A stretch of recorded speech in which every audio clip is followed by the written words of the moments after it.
Git వెళ్దాం అందా. ఇప్పుడు ఇక్కడ చెక్ డ్యామ్ ఏడా ముందా, ముందుకెళ్దాం రండి. సో ఇందులో సర్వే నెంబర్ 129లో కూడా కొంత గవర్నమెంట్ ల్యాండ్ ఉంది అంటున్నారు. ఆ విషయం కూడా లెక్క తేలాల్సిన అవసరం ఉన్నది. ఏదేమైనా అధికారులు ఇన్వాల్వ్ అయితే సమస్యకు ఒక పరిష్కారం దొరుకుతుంది. సో కొంతమంది ఇక్కడున్న లోకల్ లీడర్ల నెంబర్లు ఉన్నాయి, వాళ్ళతో ఒకసారి మనం మాట్లాడదాం. శేఖర్ రెడ్డి గారట ఎంపీపీ. అంటే నేను జస్ట్ ఓన్లీ వీళ్ళకి ఇన్ఫర్మేషన్ తెలుస్తుంది అన్న కోణంలో వీళ్ళకి ఫోన్ చేస్తున్నా. ఇప్పుడు ఆర్టీఐ కింద అప్లై చేసిన ప్రవీణ్ కుమార్ గారికి ఒకసారి కాల్ చేద్దాం, అడ్వకేట్.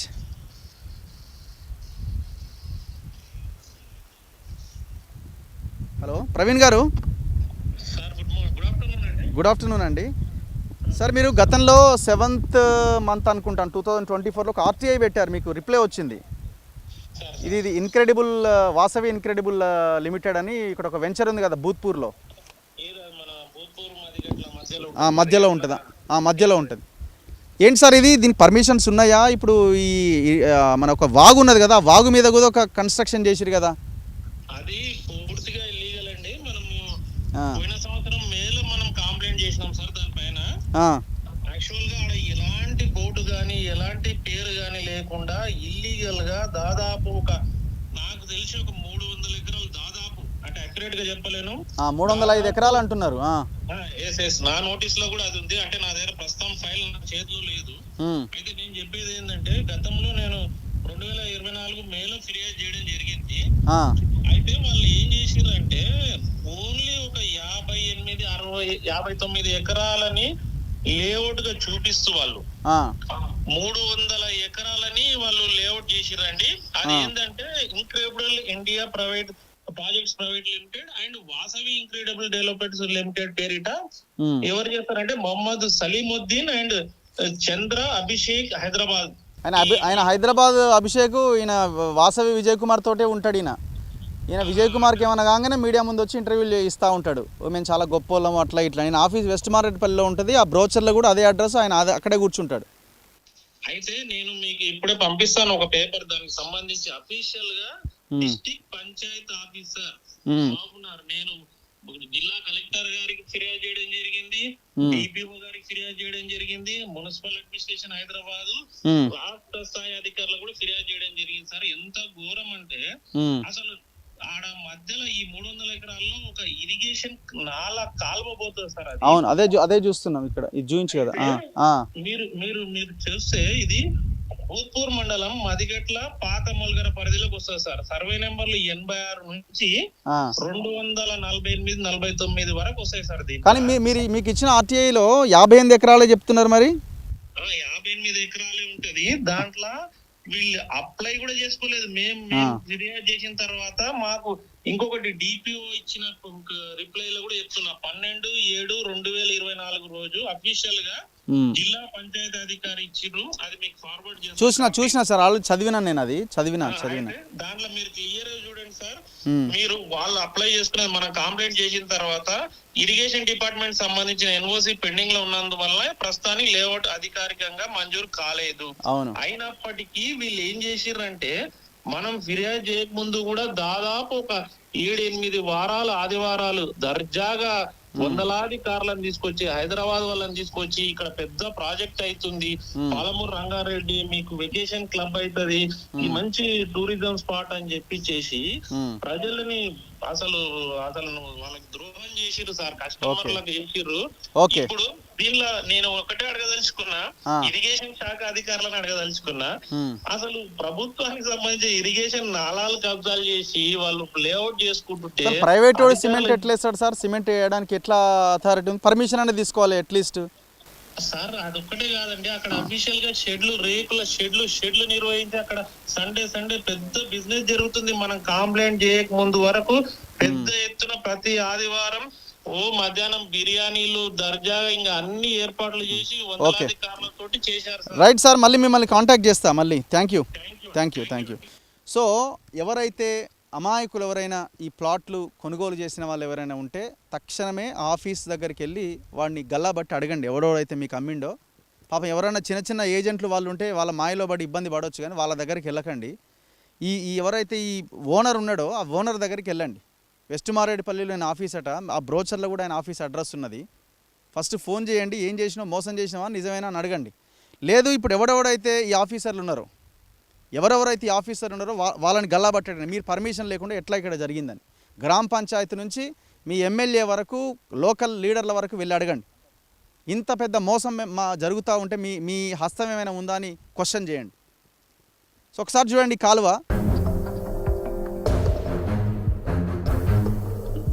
చూడండి మీకు ఇక్కడ ఆల్రెడీ కంకరేసి పెట్టిరు.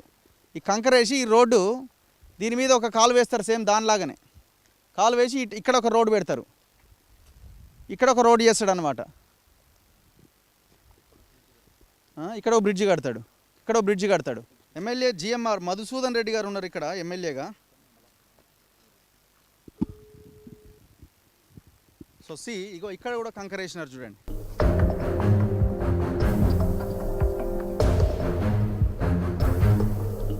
సో ఇది ఆ కాలువలు ఎట్లాగైతే వచ్చేటువంటి నాలాని బ్రేక్ చేస్తూ ఎట్లా పైపులు వేసి దీన్ని కన్స్ట్రక్షన్ చేసి గవర్నమెంట్ అఫీషియల్స్ ఏమైనా కట్టిరా? ఇది లేదు కదా, సంబంధమే లేదు, తెలియ కూడా తెలియదు.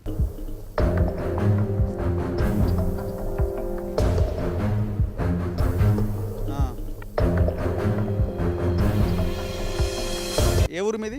నాది కొత్తమలగర. ఇప్పుడు ఇది ఎవరు కట్టిరు? ఇప్పుడు ప్రైవేట్ వాళ్ళ గవర్నమెంట్? ప్రైవేట్ వాళ్ళే కట్టిండ్రు. గవర్నమెంట్ ఆఫీషియల్స్ ఎవరు వచ్చి ఇక్కడ నిలబడి ఎవరంటే మేమంటే ఏం తెలియని ప్రతిసారి వస్తారు. సండే రోజు వచ్చి ఇక్కడ దావత్ లాగా చేస్తారు, ఆటోలు వస్తారు, మామూలుగా హైదరాబాద్కి వెళ్ళి కార్లు వస్తారు, వచ్చేసి మొత్తం ల్యాండ్ చూస్తారు, ఈ ప్లాట్లు చూసేస్తారు, వెళ్ళిపోతారు. ఇప్పుడు ఇది ఎంత వేగంగా ఈ వాగు ప్రవహిస్తుంది? దాదాపు ఇందులో ఒక మనిషి నిలబడితే దాదాపు ఈ గుణాలు ఉండదు, గుణాలు లేకుండా ఉంటే ట్రాక్టర్ అయిపోతే ట్రాక్టర్ కొట్టుకోపోతే అవతలి ఇతలకి వెళ్తుంటాయి, ఎడ్లు ప్రతి ఒక్కటి అటువంటిది వేసి నాలాలు వేసినాక ప్రతి ఒక్క ల్యాండ్ మొత్తం ఉందా అంత విస్తీర్ణంలో కొట్టుకుపోతుంది. అంతా కొట్టుకుపోయిన తర్వాత బ్యాక్వర్డ్ వెళ్ళిపోయిన తర్వాత ఏమైందంటే ఒక నెల రోజుల తర్వాత వాళ్ళు మళ్ళీ జేసీపీలు పెట్టి ఆ ట్రక్ ఉంది అక్కడ జేసీపీ దాని నుండి ట్రాక్టర్ పెట్టి మట్టేసి చూపిస్తారు. అంటే వాళ్ళు వచ్చే టైంలో ఏమంటే వర్షాకాలం టైంలో రారు, తర్వాత వచ్చేసినాక మంచిగా నీట్గా చేసి చూపిస్తారు. వీళ్ళదే ఇక్కడ వాళ్ళది, వీళ్ళకి ఒక ట్రాక్టర్ ట్యాంకర్ అన్నీ ఉంటాయి ఇక్కడ సప్లైకి. ఇప్పుడు ఇది ఆపడం వల్ల నీళ్ళు అక్కడ వెనక్కి తన్నుతున్నాయి, తన్నేసి మొత్తం పొలమే కోసుకోబోతుంది. దీంట్లో వాళ్ళు అంటే వాళ్ళు ప్లానింగ్ గిట్ట కరెక్ట్ లేదు, ఈ నాళాలు పెట్టకుండా డైరెక్ట్ బ్రిడ్జ్ లాకేసేసి అట్లా చేసిన స్పీడ్ వెళ్ళిపోతున్నాయి, చిన్న చిన్న నాళాలు కాబట్టి దానివల్ల మొత్తం. మీరు గ్రామ పంచాయతీ మీ సర్పంచ్ని మీ అధికారులను అడగాలి కదా మీరు. ఇక్కడ మాది కొత్త మొలగర, ఇది వచ్చేసి పాత మొలగర మధ్యగట్లకు సంబంధం, అందు గురించి మేమేమి అడగలేరు ఇంకా. ఓకే, మీరు బ్రదర్ మీదే ఊరు? కొత్త మొలగర. ఇప్పుడు ఎవరు ఈ మొత్తం చూసేది ఇక్కడ? అంటే ఇక్కడ సూపర్వైజర్ ఆల్రెడీ ఒకడు సూపర్వైజర్ మిమ్మల్ని రానియరు, మన రామంటే ఏమన్నా పనులు అయితేనే చూద్దాం, వీడియో చూద్దాం ఏమన్నా అంటే రానియరు. దాదాపు ఇప్పుడు మన విలేజ్లలో ఇప్పుడు సెక్రటరీ ఉంది కదా, మనం ఇల్లు కూలగొట్టి ఇల్లు కట్టుకోవాలంటే పర్మిషన్ కావాలి, ఇల్లు కూలగొడతాడు, వచ్చిన జేసీపీని ఆపుతాడు, మనుషులను ఆపుతాడు, ఎందుకు ఎట్లా కడతారు అని. అసలు ఈ వెంచర్లు ఈ అధికారులు ఏం చేస్తారో, మా కళ్ళు మూసుకుపోయినామో మరి ఏం చేస్తారో మరి. ఇట్లా కట్టడాల వల్ల ఇప్పుడు ఏమవుతుందంటే ఇది వాగు వస్తుంది కదా, దాదాపు ఒక ట్రాక్టర్ కొట్టుకుపోతుంది, నిజంగా అయితే ట్రాక్టర్ కొట్టుకుపోతుంది. కొట్టుకుపోయేంత విషయంలో పైన చెక్ డ్యాములు ఉన్నాయి, ఆ చెక్ డ్యాములు ఇప్పుడు ఖర్చు పెట్టి అప్పుడు ఆల్వెంకటరెడ్డి బాగానే కట్టించిండు. ఎక్కడెక్కడి నుంచి వస్తాయి? ఇప్పుడు పైన మన మదిగట్ల పైనకించి కల్వకుర్తి పైకించి వస్తాయి నీళ్ళు, పైనుంచి వస్తాయి. ఎన్ని నెలలు పారుతుంది కాలువ? వర్షాలు పడితే ఒక 3 నెలలు పడుతుంది, 3-4 నెలలు ఈజీగా ఉంటుంది. ఇక్కడ మరి రైతులు క్వశ్చన్ చేయాలి కదా, మరి ఏంది మాకు నీళ్ళు వస్తలేవా? క్వశ్చన్ చేయాలంటే రైతులకు వాటర్ లేవు కదన్నా. ఇది మనది మహబూబ్ నగర్ అంటే వలసల ప్రాంతం అన్నది, వాటర్ లేవు. ఏమన్నా అంటే అక్కడ పైన ఇప్పుడు తక్కువ రేటు 3 లక్షలు 4 లక్షలకే అమ్ముకున్నారు ఎకరాలు. ఇలా బాట లేక ఇంతసేపు రైట్ సైడ్ లెఫ్ట్ సైడ్ వీళ్ళది ఉంది, లోపల రోడ్డుకి వెళ్ళదు ఉంది, లోపలికి లేదుగా బాట అయినప్పుడు ఏం చేస్తారు, ఒత్తిడి పెడుతున్నారు గురి. పంటలు ఇప్పుడు మనం వరి వేసుకొని కోసుకొని పోతుంటే ఏమవుతుంది, గాలి తీస్తుండ్రు, ట్రాక్టర్లా గాలి తీస్తుండ్రు, తీయడం వల్ల ఇది అంతా బారోస్, ఇది అంతా ఎందుకు నాయన నెత్తిన పని. 3 లక్షలకు 4 లక్షలకు ఎకరా అమ్ముకుంటారు ఇంకా. సో చూడండి, అంటే చుట్టూ ఈ దుర్మార్గులు చేరడం వల్ల ఏమైంది, మెయిన్ రోడ్కి వీడే ఉన్నాడు, రైట్ సైడ్ వీడే ఉన్నాడు, లెఫ్ట్ సైడ్ వీడే ఉన్నాడు, ఏన్నో ఆ మూలకి రైతులు ఉన్నారు. ఆ రైతులు పండించిన ధాన్యాన్ని ఎక్కడ తీసుకుపోవాలా? ఆ రైతులు రోజు ఎట్లా పంట పొలాలకు పోవాలా? పోవడానికి దారి లేదు. చెప్తున్నారు కదా, ట్రాక్టర్లు పోతే ట్రాక్టర్లకు గాలి తీస్తారు. ఏం చేయాలా రైతు? అడ్డి వావుచరికి ఈమె వచ్చిందే అన్నట్టుగా ఆ వానికి అమ్ముకోవాలా, చేసుకోవాలా. వీడేం చేస్తాడు, ఇట్లా రోడ్లు వేసుకొని మొత్తం ఆ భూములల్లో ఈ వెంచర్లు చేసుకుంటూ వెళ్ళిపోతూ ఉంటాడు. మేడం సునీత గారా అండి? అవును మేడం, నా పేరు రఘు అండి, నేను జర్నలిస్ట్ మన తొలి వెలుగు. మేడం ఏం లేదు, ఇప్పుడు ఈ కొత్త మొలగర విలేజ్లో పాత మొలగర దగ్గర మన ఈ మధ్యగట్ల మధ్యలో ఈ ఇన్క్రెడిబుల్ ఇండియా అని ఒక వెంచర్ ఉంది కదా మేడం, ఇది అప్రూవ్డా మేడం ఇది? లేదు సార్, ఆ? అప్పుడు బాగా మరి ఎట్లా కడుతున్నారు మేడం ఇంత ఘోరంగా? అంటే లేఅవుట్ అది నోటీస్ ఇచ్చినాం అంతా అయింది కానీ ఆ. వాళ్ళు ఏం తీసుకోలేదు పర్మిషన్. అప్లై చేసుకున్నాం ముడాకి అని చెప్పింది కానీ అసలు అప్లై చేసిరా మేడం? అప్లికేషన్ అయితే ఆన్లైన్లో లేదు మరి. అదే ఆన్లైన్ లో కనిపించలేదు కానీ మేము చేసుకున్నాం అని చెప్పేసి అంటున్నారు సార్ వాళ్ళు. మేము చేసుకున్నాం అంటారు, మరి చేసుకున్నా కూడా పర్మిషన్ రావాలి కదా. అదే కదా రాలేదు ఇంకా. ఇప్పుడు మరి మీరు ఆ మధ్య బోర్డు నాటిరు కదా మేడం, గ్రామ పంచాయతీ ఆఫీసర్లు ఆడ అవును సార్, బోర్డు పెట్టినాం, వాళ్ళకి నోటీస్ ఇచ్చినాం, అన్ని చేసినాం, కార్యక్రమాలు అన్ని చేసినాం కానీ వాళ్ళు ఏం రెస్పాండ్ అయితలేదు. మరి ఎట్లా గేట్లకు తాళాలు వేయాలి కదా మేడం, ఆడ మొత్తం వేసి ఏదో ఒకటి చేయాలి కదా మరి మీరు దానికి. ఏమో సార్, మా లెవెల్ అయితే మేము జీపీ లెవెల్లో మధ్యగట్ల నుంచి పాత మొదలు నుంచి అయితే చేసినాం కానీ కలెక్టర్ ఆ స్థాయిలో కంప్లైంట్ చేస్తే అది మరి వాళ్ళు ఇన్వాల్వ్ అవ్వాలి. వాళ్ళు ఏం రెస్పాండ్ కాలేదు సార్. మరి ఇప్పుడు ఇది ఈ మధ్యలో ఒక వాగు పోతుంది కదా మేడం, మధ్యలో వాగు. అవును సార్, అదే చెప్పినాం, మరోసారి కూడా వచ్చి చూసిండు, ఇరిగేషన్ వాళ్ళు కూడా చూసిండ్రు. ఇరిగేషన్ ఎన్ఓసి ఉందా మేడం? ఏమీ లేవు సార్ మాకు, ఏమీ లేవు. దానికి సంబంధించిన ఏం డాక్యుమెంట్స్ లేవు అసలు మా దగ్గర. అట్లా అదే అంటున్నాను మేడం. ఇప్పుడు దాని మీద సిమెంట్ తోని మధ్యలో ఇట్లా బ్రిడ్జ్ లాగా కడుతున్నారు కదా, కట్టిరు కదా, అవును ఉంది, అవును ఉంది. అవి కూడా కట్టడానికి లేదు కదా. అవును సార్, లేదని చెప్పేసి మేము నోటీస్ ఇచ్చినాము, వాళ్ళు నోటీస్ వీకేసిండ్రు, బోర్డు పెడితే బోర్డు కూడా వీకేసిండ్రు. ఓకే, తలా పాపం ఇలా ఏదో అంటారు కదా, అట్లే ఉంది కదా. అదే మనిషి ఇంత మింగినట్టున్నారు, ఇంకేముంది. అదే సార్, అంతకుముందు ఉన్న వాళ్ళు లీడర్లు అంతా తిన్నట్టున్నారు. అది ఇంకా వాళ్ళు అంత దొంగలే అయితలేదు. ఉత్తపుణ్యానికి మమ్మల్ని నోటీస్ చేయండి, అడిగండి అంటే మమ్మల్ని ఇప్పుడు గ్రామ పంచాయతీ ఊర్లో ఉన్నారు కాబట్టి మీరేం చేస్తున్నారు, మిమ్మల్ని అడుగుతారు. అదే అంతకుముందు వేరే సెక్రటరీ ఉన్నారు, ఆయన ఇంకా మేము బోర్డు పెట్టినాం, నోటీస్ పెట్టినాం, వెళ్ళినాం కానీ వాళ్ళు ఏం రెస్పాండ్. ఇప్పుడు ముడాక్ కూడా కంప్లైంట్ చేశారు మీరు, ముడాక్ కూడా మీరు నోటీస్ మమ్మల్ని బెదిరించారు. మిమ్మల్ని ఏమైనా బెదిరించారు మేడం? మమ్మల్ని ఏదో అన్నారు ఇంకా. ఎవరు ఈ వెంచర్ వల్ల? వేయించారు వాళ్ళే. ఏమంటారు? ఏదో మార్నింగ్ ఉంటా అన్నారు, ఆయన నేనేం జంకలేదు, ఫోన్ పెట్టాం. ఇంకా ఎస్ఐని ఎంఆర్ఓ సార్ని కూడా తీసుకెళ్ళేది. బెదిరించారా మేడం మిమ్మల్ని ఏమన్నా? అంటే మాకేం డైరెక్ట్ అప్రోచ్ కాలేదు, వాళ్ళు అక్కడ ఉన్న వర్కర్ని వాళ్ళ ద్వారానే పంపిస్తాను. ఓకే, డబ్బులు ఇస్తాం అట్లా ఇట్లా ఏమన్నా? అసలు ఏమీ లేదు, అది అసలు మ్యాటరే లేదు వాళ్ళు మా దగ్గర. ఎవరు మేడం అసలు ఈ వెంచర్ ఎవరో, ఈ పెద్ద మనిషి చూసుకునే పెద్ద మనిషి? ఇంకేమో సార్ తెలియదు మాకైతే. మధ్యగట్ల సెక్రటరీ కాల్ చేయండి కొంచెం, ఆయనకి. ఆయన పేరు ఏం పేరు మేడం? మధ్యగట్ల గోపియా? Okay, thank you madam. Right. So ఇది లోకల్ పంచాయతీ సెక్రటరీల వాదన. ఒక రకంగా చెప్పాలంటే వాళ్ళు చిన్న ఎంప్లాయీసే, వాళ్ళ పరిధి చాలా చిన్నది. వాళ్ళు ఇప్పుడు పైన చెప్పే ఆఫీసర్ చెప్పింది చేయకపోతే ఈ నుంచి తీసుకుపోయి ఇంకో ఊర్లో ఎక్కడనో వేసేస్తారు. సో ఇక వాళ్ళ చాలా చిన్న ఉద్యోగాలు వీళ్ళవి. గోపి గారు నమస్తే అండి. ఇప్పుడు నేను రఘు అండి, నేను జర్నలిస్ట్ మన తొలి వెలుగు. నమస్తే. నిమ్మలమేనా అంతా? ఇప్పుడు ఈ మన మధ్యగట్ల విలేజ్ అది పక్కన ఈ పాత మల్గర కొత్త మల్గర దగ్గర ఈ ఇన్క్రెడిబుల్ ఇది ఉంది కదన్న వెంచర్, వాసవి ఇన్క్రెడిబుల్. ఇప్పుడు ఇది పర్మిషన్స్ ఉన్నాయా దీనికి? అప్లై చేసిర్రు. ఓకే, అంటే అప్లికేషన్ కాపీ ఆన్లైన్లో, అంటే డిపార్ట్మెంటల్ అయినా ఆన్లైన్లో అప్లికేషన్ ఉండాలి కదా? అవును సార్, అయితే ఇది ముడా పరిధి కిందకి వస్తుంది సార్. అది ముడా పరిధి కిందకి వస్తే ముడా వాళ్ళు ఒకసారి వచ్చి నోటీసులు ఇచ్చారు, జీపీ నుంచి వాళ్ళకి నోటీసులు ఇచ్చి బోర్డులు కూడా వాది పెట్టినాము, వాళ్ళకి కూడా పిలిపించి చెప్పినాము. ఒకసారి పోలీసులను తీసుకుపోయి కూడా మొత్తం చెప్పేసినాము, మీరు ఇక్కడ ఏం చేయొద్దు, మన అమ్మకాలు ఏం చేయొద్దు అని చెప్పి నోటీసులు ఇస్తే వాళ్ళ ముడాలో పోయి డిటిసిపీలో పోయి అప్లై చేసుకున్నారు. పర్మిషన్ వచ్చిన తర్వాత ఒకసారి మా కాపీ తెచ్చేయని చెప్పినాం వాళ్ళకు. ఇంతకుముందు 2-3 సార్లు పెట్టినా అలాంటి జీపీ నుంచి బోర్డు కూడా పాతినాం అక్కడ. మరి బోర్డు లేదు కదా సార్, ఇక్కడ బోర్డు ఇట్లా తీసేసినాం చాలా రోజులు సార్. ఎవరు కొనొద్దు అమ్మొద్దు అని కూడా ప్రచారం చేసినాం, చెప్పినాం కూడా సార్, పబ్లిక్ కూడా అవేర్నెస్ చేసినాం. ఆడ ఆ రోజు మేము పోయిన రోజు ఎవరైతే కొంటున్నారో వాళ్ళందరికీ చెప్తాం, కూడా కొనొద్దు, కొని మోసపోవద్దు అని కూడా జీపీ నుంచి చెప్పినాం. మేము పాత మల్గర ఇద్దరం పోయి చెప్పినాం వాళ్ళకు. ఓకే. మోసపోవద్దు, ఆ. ఎందుకంటే అప్పుడు లేవు కొనొద్దు, పర్మిషన్ వచ్చిన తర్వాత మనం కొనేది కొందరు అని చెప్పినాం. సో ఇప్పుడు కూడా అదే విషయం చెప్తున్నారా మీరు, కొని మోసపోవద్దు? కొని మోసపోవద్దు సార్, ఆ, చెప్పినా అదే. ఇప్పుడు సరే అది ఓకే. ఫోటోస్ ఆ, కూడా పంపించినాం కూడా, మేము ఇట్లా పెట్టినాము, బోర్డు పెట్టినాము. ఇప్పుడు ముడాలు ఎవరో ప్రతాపట కదా, ఆయన పెద్ద మొత్తం అంతా ఆయనదేనట్టుగా. తెలియదు. ఇప్పుడు ఈ లోపల మన సార్ ఇప్పుడు గోపి గారు, ఇప్పుడు లోపల ఈ కాలువని మొత్తం దాని మీద బ్రిడ్జిలు వేసుకుంటూ పోతున్నారు కదా. అవును సార్, అది చూసాం. అంటే నేను రీసెంట్ గా వచ్చాను సార్, నా పేరుతో అంత ముందుకు ఎప్పుడో అయింది అది. నేను వచ్చిన తర్వాతనే నోటీస్ ఇట్లా ఇచ్చి. మరి ఆ బ్రిడ్జిలు ఇప్పుడు ఆ బ్రిడ్జిలు కట్టిన దాని వెనకాల చెక్ డ్యామ్ ఉన్నది. అవును సార్, అది అప్పుడు అయింది. మరి ఎట్లా? కూడా చెప్పినాం మరి ఇరిగేషన్ వాళ్ళు ఇది ఎందుకు కూలగొడతలేరు సార్? మీరు చెప్పాలిగా మా ఊరికి ఇది ఇబ్బంది సార్, అవుతుందని. చెప్పినాం సార్, ఆల్రెడీ మేము ఇన్ఫర్మేషన్ ఇచ్చినాము. కూలగొట్టమని చెప్పిరా? తహసీల్దార్ వచ్చి ఎస్ఐ తీసుకొని సార్. ఈ కాదు, ఈ బ్రిడ్జిలు కూలగొట్టమని చెప్పారా మీరు?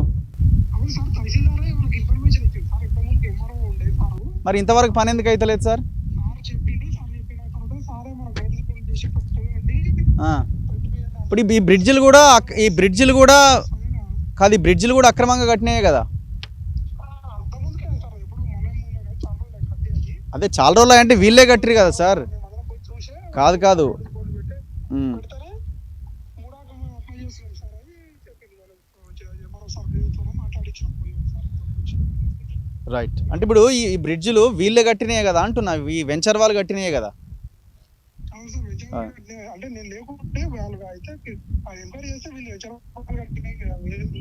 Okay okay okay. సో ఇది ఇంతకంటే మనకి ఎవిడెన్స్ ఇంకేం అక్కర్లేదు. పర్మిషన్స్ లేవు, వెంచర్ వేసేసిండు, షెడ్లు పెట్టిండు, రావాలి, తినాలి, వాడి మాయలో పడాలి, ఇక్కడ ఒక ప్లాట్ కొనాలి, రేపు పొద్దున మోసపోవాలి. మరి కొన్న వాళ్ళ పరిస్థితి ఏందనేది మన క్వశ్చన్. ఇప్పుడు ఎన్ని ఎకరాలు, ఎంతమందికి 150, 200, 300 గజాల చొప్పున ఎంతమంది కొనుక్కొని ఉంటారు పాప అమాయకులు? రూపాయి కూడబెట్టి పిల్లల చదువుల కోసమనో, పిల్లల పెళ్ళిళ్ళ కోసమనో, ఇంకో దానికో అక్కర వస్తుందని కొనుక్కుంటే ఇంత భారీ చీటింగ్ కదా. చివరికి మొత్తం ప్రజల్ని కూడా, రైతులని కూడా ఆగం చేసింది కదా, లోకల్గా ఉన్న రైతులని. ఎక్కడెక్కడో హైదరాబాద్లో ఎవరెవరో పాపం డబ్బులుండి కొంత, లేకపోతే కూడబెట్టిన డబ్బులతో కొనుక్కున్న వాళ్ళు మోసపోయారు. ఈ గ్రామాల ప్రజలు మోసపోతున్నారు, నష్టపోతున్నారు. ఏది? ఈ బ్రిడ్జిలు కట్టడం వల్ల. ఒకసారి ఇంకాస్త లోపలికి వెళ్దాం. మరి ఈ లోకల్ ఎమ్మెల్యేకి తెలియదా ఇది ఇంతవరకు? తెలవకుండా ఎట్లుంటుంది? మీరు అధికారంలోకి వచ్చి కూడా 15 నెలలు అవుతుంది కదా, 15 నెలలు దాటింది కదా, మీకు ఇప్పటికీ ఒక ఇన్ఫర్మేషన్ రావాలి కదా.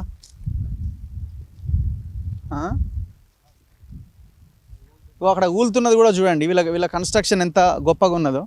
ఇప్పుడు ఏమవుతుంది, వాటర్ ప్రవాహం వేగం పెరిగినప్పుడు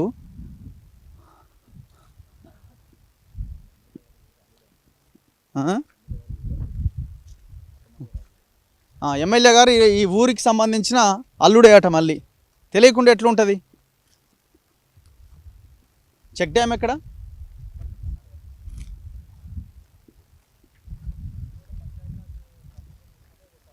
ఈ షెడ్కి కూడా పర్మిషన్ లేదు అసలు. ఈ షెడ్లకు కూడా పర్మిషన్ లేదు. మరి ఎవరు ఇట్లా పర్మిషన్స్ ఇచ్చారు? క్లియర్గా లోకల్గా ఉన్న గ్రామ పంచాయతీ సెక్రటరీలో చెప్తున్నారు. 2 గ్రామాల సెక్రటరీలతో మనం ఇప్పుడు మాట్లాడినప్పుడు ఎలాంటి పర్మిషన్స్ లేవని చెప్తున్నారు.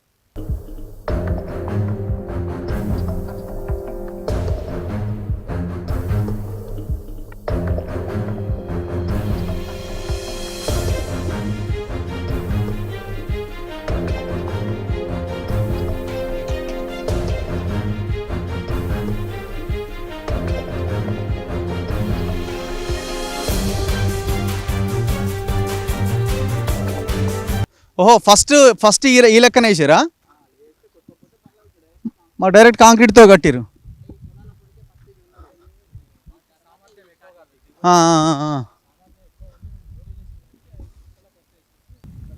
మనం ఇంకొంత ముందుకు వస్తే ఒక 500 మీటర్ల దూరం నడుచుకుంటూ వస్తే నేను ఇంతకుముందు చెప్పిన చెక్ డ్యామ్ కనిపిస్తుంది. దాదాపు 2,26,00,000తో నిర్మించబడ్డ కట్టిన చెక్ డ్యామ్ ఇది. సో ఇక్కడున్న రైతుల కోసం కట్టిన చెక్ డ్యామ్ ఇది. శిలాఫలకం ఉంది. దాదాపు 2,26,00,000 దీనికోసం ఖర్చు పెట్టారు. మరి ఇక్కడ నుంచి వచ్చిన నీళ్లు ఎట్లా పోవాలా? మధ్యలో మొత్తం బ్రిడ్జిలు వేసేసిండు, కాలువను మొత్తం కబ్జా చేసేసిండు, అవి కూడా ప్లాట్ల కింద చూపిస్తున్నాడు. రేవంత్ రెడ్డి సమాధానం చెప్పాలి. నేను నల్లమల బిడ్డని అంటున్నారు, పాలమూరు బిడ్డని అంటున్నారు, ఇక్కడ సమావేశాలు పెట్టారు, పాలమూరుని ఆగం చేస్తున్నారు అని అన్నారు. ఆగం చేసింది వాస్తవమే. మరి ఇప్పుడు ఆగం అవుతున్నది, అది కంటిన్యూ అవుతున్నది. మరి వెంచర్ పర్మిషన్ లేకుండా ఎట్లా కన్స్ట్రక్షన్ జరుగుతున్నాయి? అసలు ఈ వెంచర్లో ఉన్న భూమి ఎంత? 58 ఎకరాలు చూపిస్తూ 305 ఎకరాలు కబ్జా పెట్టారు. రైతులు పంటలు పండించుకోకుండా ఈ బ్రిడ్జిలు నిర్మించడం వల్ల బ్యాక్ వాటర్తో పొలాలు మునుగుతున్నాయి ఒకవైపున. ఇంకొక వైపున వాళ్ళ దారి లేక అడ్డి వావుచేరికి ఎంతకో అంతకే అమ్ముకుంటున్నారు. ఇట్లా రైతులు ఆగమైపోతున్నారు. ఒక్కసారి ఈ చెక్ డ్యామ్ చూడండి. సరే, దీని కన్స్ట్రక్షన్ ఎట్లా ఉంది, ఎంత గొప్పగా ఉంది, మనందరికీ తెలుసు 10 ఏళ్ళుగా ఏం జరిగిందన్నది. అది పక్కన పెడదాం కాసేపు.